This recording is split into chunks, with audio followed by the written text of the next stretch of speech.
అలా కరిడయ్య చుట్టుపక్కల గ్రామాల్లో అంతా దండోరా వేయించాడు. ఇక అలా రోజులు గడుస్తూనే ఉన్నాయి.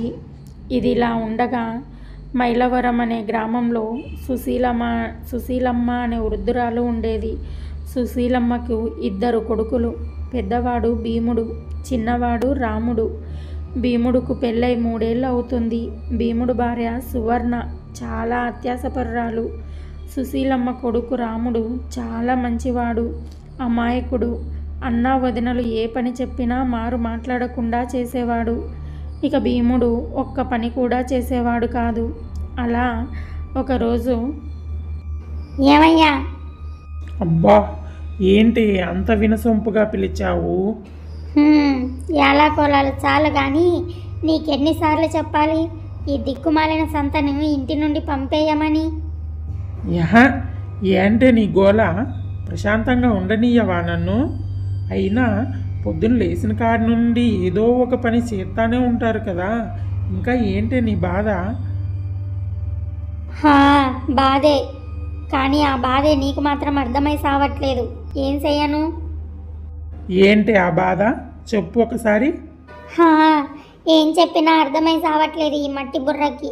చూడు, రేపో మాపో మనకు పిల్లోడో పుడతారు కదా. ఇంకా ఎంతకాలమని ఇద్దరిని ఇట్ట మేపుతా కూర్చుంటావు? మనకంటూ ఏదో కూసింత వెనకేయాలి కదా. అయితే ఇప్పుడు నన్ను ఏటి చేయమంటావా చెప్పు?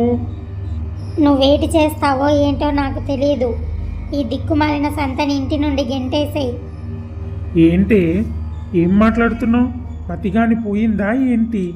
పాపం వాడు ఉట్టి అమాయకుడు. ఇక అమ్మ అంటావా? వయసు అయిపోయింది, బయటికెళ్ళి ఎలా బతుకుతారే? ఏదో పెట్టింది తిని చాతనైన పని చేస్తూ ఇక్కడే ఒక మూలను ఉంటారు కదా, నీకేటి ఇబ్బంది? అదంతా నాకు తెలీదు. వాళ్ళు మాత్రం ఈడ ఉండడానికి లేదు అంతే. నీకు అమ్మ తమ్ముడు కావాలంటే నేను ఇప్పుడే మా పుట్టింటికి వెళ్ళిపోతా. అసలు ఈ ఆలోచన ఎందుకు వచ్చింది నీకు? ఇప్పుడేం పర్లేదు. రేపో మాపో మీ తమ్ముడికి పెళ్ళయ్యాక ఆ వచ్చింది అంతే తెలివిపర్రాలయ్యి ఈ ఇంట్లో నాకు వాటా కావాలంటే అప్పుడేటి పరిస్థితి? ఉన్న కాసింత నీడ కూడా మనకు దక్కదు. చెప్పు, అమ్మ తమ్ముడు కావాలా, నేను కావాలా అంటూ మొండిగా కూర్చుంది.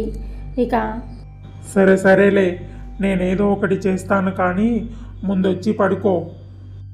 ఇక పెళ్ళాం పోరు పడలేక మరుసటి రోజు పొద్దున్నే భీముడు తమ్ముడిని తల్లిని ఇక ఇంటి నుండి గెంటేశాడు. ఇక మారు మాట్లాడకుండా కట్టుబట్టలతో అక్కడి నుండి వచ్చేశారు సుశీలమ్మ రాముడు. అలా వాళ్ళు నడుస్తూ చాలా దూరం వెళ్ళాక బాగా చీకటి పడిపోయింది. ఇక సుశీలమ్మ తన కొడుకు రాముడితో, నాయనా రాము, నాకు బాగా దాహంగా ఉందయ్యా. ఈ చుట్టుపక్కల ఎక్కడైనా కసిన్ని నీళ్లుంటే చూడరాదు, గొంతు తడారిపోతుంది. అలాగే అమ్మా, నువ్వు ఇక్కడే ఉండు, నేను వెళ్ళి నీళ్లు తెస్తా అంటూ ఇక రాము నీటి కోసం వెతుకుతూ ఇక చాలా దూరం వెళ్ళాక చూస్తుంటే అక్కడ ఏదో మంటలు వెలుగుతున్నాయి, అక్కడ ఎవరైనా ఉన్నారేమో, వెంటనే అక్కడికి వెళ్ళి ఈ రాత్రికి మాకు ఆశ్రయం ఇవ్వమని అడుగుతా అని అనుకుంటూ ఇంకాస్త దగ్గరగా వెళ్ళాడు రాము. బైలా, ఇంకా ఎన్ని రోజులు వేచి చూడాలి? చూస్తుండగానే రోజులు గడిచిపోతున్నాయి, కానీ నా మీనకోడలి ప్రాణాలు మాత్రం పోవడం లేదు. ఆ పిల్ల చచ్చేది ఎప్పుడు? నా కొడుకు రాజయ్యేది ఎప్పుడు? అలా తొందరపడితే ఎలా నీలిమా? దేనికైనా ఓపిక ఉండాలి.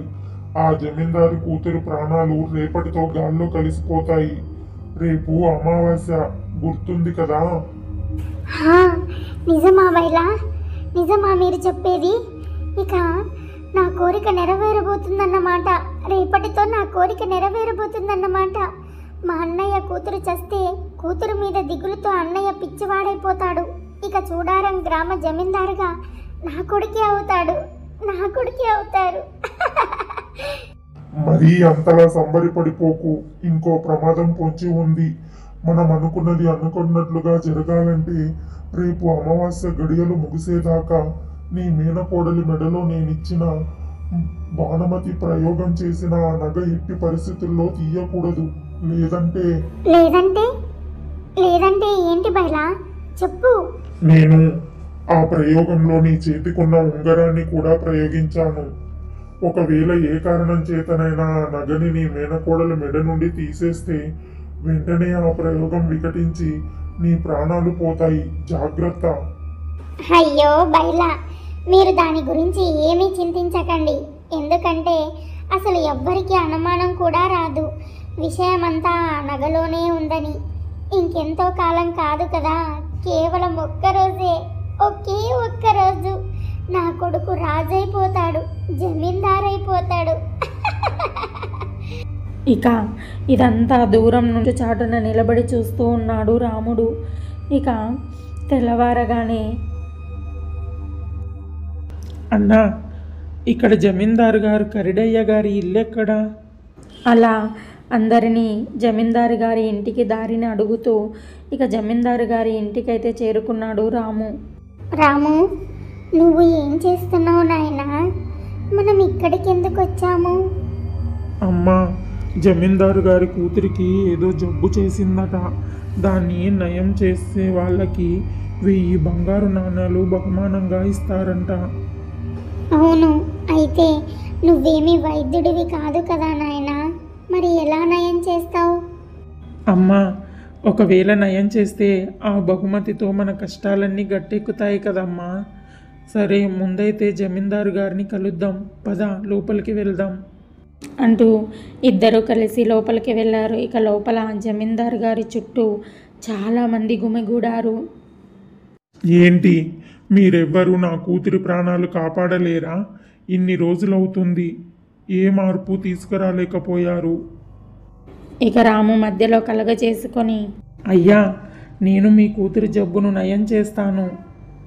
ఏంటి, ఇంతమంది భూత వైద్యుల వల్లే కానిది నీ వల్ల అవుతుందా? అవునయ్యా, నాకు ఒకే ఒక్క అవకాశం ఇచ్చి చూడండి అయ్యా. ఏంట్రా ఇచ్చేది? ఎవట్రా నువ్వు? చూస్తుంటే తిండికే తికానా లేని వాడిలా ఉన్నావు. నువ్వా నా మేనకోడలి జబ్బు నయం చేసేది? వెళ్ళు, ఇక్కడి నుండి వెళ్ళిపో. నువ్వాగు నీలిమా, ఇంతమందికి అవకాశం ఇచ్చినా ఏ ఉపయోగం లేకపోయింది. చూద్దాం ఏ పుట్టలో ఏ పాముందో. నువ్వు నా కూతురి గదిలోకి వెళ్ళు అంటూ కరిడయ్య ఇక రాముని గదిలోకి పంపాడు. ఇక రాము జానకి గదిలోకి వెళ్ళాడు. జానకి చాలా భయంకరంగా ఉంది. కళ్ళు బాగా ఎర్రబడిపోయి ఇక మనిషి అంతా నిర్జీవంగా ఉంది. ఇక రోజులు దగ్గర పడినట్లుగా తెలుస్తుంది. ఇక వెంటనే రాము జానకి మెడలో ఉన్న నగను తీయబోతుండగా, ఏం చేస్తున్నావు అన్నయ్య? నేను ముందే చెప్పాను కదా, వీడి వాళ్ళకం చూస్తుంటేనే దొంగలాగా ఉన్నాడని. చూడు, నేనిచ్చిన బంగారు నగని కాజేయాలని చూస్తున్నాడు. ఏం చేస్తున్నావు? ఇందుకేనా నువ్వు వచ్చింది?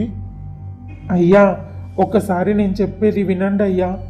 ఈ నగ వల్లనే అమ్మాయి గారి ఆరోగ్యం క్షీణించింది. ఈ నగ అమ్మాయి గారి మెడలో ఉంటే అమ్మాయి గారి ప్రాణాలకే ప్రమాదం. నా మాట వినండి అయ్యా. ఆ మాటలు విన్న నీలిమ ఒక్కసారిగా కంగు తిని ఇక తన మనసులో ఇలా అనుకుంటూ ఉంది. ఇదంతా వీడికెలా తెలుసు అని అనుకుంటూ పైకి మాత్రం, అన్నయ్య, వీడి మాటలు అస్సలు నమ్మకు. ఆ బంగారం కోసం కావాలని నాటకం ఆడుతున్నాడు. వాణ్ణి ఇక్కడి నుండి బయటికి గెంటేయండి అన్నయ్య. ఇక కరిడయ్య కాస్త ఆలోచనలో పడ్డాడు. ఇక కాసేపటికి తేరుకొని, అవును, నాకు ఇదే నిజమనిపిస్తుంది. ఈ నగ వేసిన రోజు నుండే నా కూతురు ఇలా తయారయ్యింది. కానీ ఈ విషయం నీకెలా తెలుసు? అయ్యా, ముందు ఈ నగను తీసేయాలి, లేదంటే అమ్మాయి గారి ప్రాణానికే ప్రమాదం ఉంది అంటూ రాము ఆ నగను తీస్తూ ఉండగా ఇక నీలిమ భయంతో, అయ్యో, అలా చెయ్యకు, నువ్వు అలా చెయ్యకు, నా మాట విను, ఆ నగను తీయకు, అయ్యో ఆగు అంటూ గట్టిగా అరుస్తుంది. ఇక రాము జానకి మెడలో ఆ నగను తీయగా వెంటనే జానకి మామూలు స్థాయికి వచ్చేసింది. ఇక వెంటనే నీలిమ నేల కొరిగి తన ప్రాణాలు విడుస్తుంది. ఇక ఇదేమీ అర్థం కాక జమీందారు, అయ్యో నీలిమ ఏమైందమ్మా?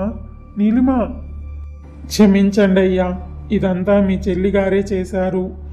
అమ్మాయి గారి పైన బాణామతి ప్రయోగం చేయించి ఈ ఆస్తినంతా కాజేయాలని చూసింది. ఇక కావాలంటే ఊరి చివరన నది దగ్గర ఉన్న అక్కడ ఒక మాంత్రికుడు కూడా ఉన్నాడు. కావాలంటే మీరు ఆయనను బంధించి అడగండి. అయ్యో, ఈ ఆస్తి కోసం ఎంత పని చేశావమ్మా? అయ్యో నీలిమ. ఇక జానకి తిరిగి మామూలు మనిషిగా అయ్యింది. దీనంతటికీ కారణం రామునే కదా అని, ఇక రాము వల్లనే తన కూతురు తిరిగి బ్రతికిందని నమ్మి రాము జానకి పెళ్లి చేశాడు జమీందారు. ఇక అలా రాముడు జమీందారు గారి అల్లుడైపోయాడు. ఇక మరోపక్క తన అన్న వదినలు ఏ పని లేక ఇక చేసిన అప్పులకు ఇక అవి తీర్చుకోలేక ఉన్న ఇంటిని కాస్త అప్పులకు జమాగా వేసి ఇక రోడ్డున పడ్డారు.